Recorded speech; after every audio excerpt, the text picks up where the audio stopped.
This exhibition is essentially about the body and its movement. Thus have been my main research topic since my training as a dancer. This time, I specifically turned to the woman's body.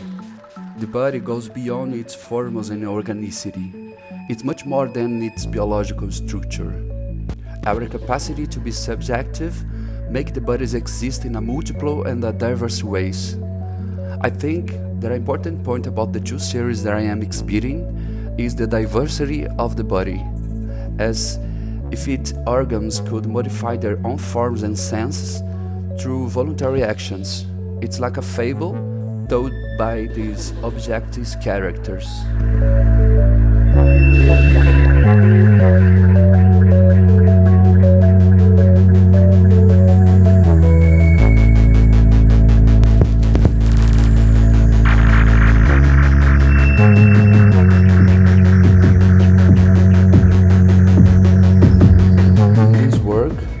This body which is not mine and which I have no way of experiencing except in a subjective way is revealed through playful forms.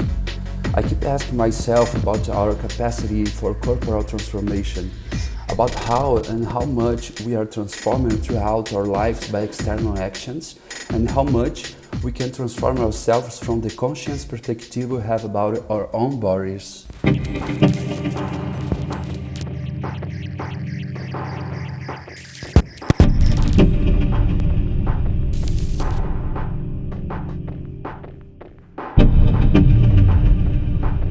This exhibition is an ode to the female body. I wanted to treat it in a poetic and playful way, reflecting upon all these internal movements that happen in a woman's body. A body that since Eva, represented by the Bible as the first woman to be conceived in the world, has been crossed by moral concepts of an extremely sexist and violent society. In the first series I present, which I call Eve, I created 6 pieces that together make up a female body, but that can also be seen as autonomous and dissociated, each one as a whole and complete organism. For me, these organs have a complexity of affections and are sufficient in their totality.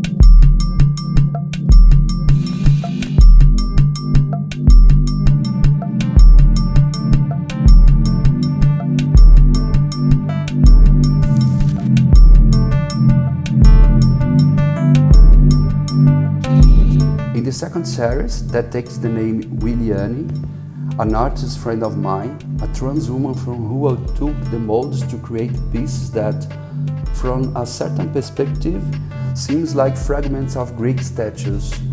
So there is a temporal game that permeates the two series and that in a certain way makes me reflect on where we are now as a society. This process specifically was very different from anything I had ever experienced. I'm usually more intuitive and let the production itself guide my steps, but this time I ended up working in a more projected and rational way.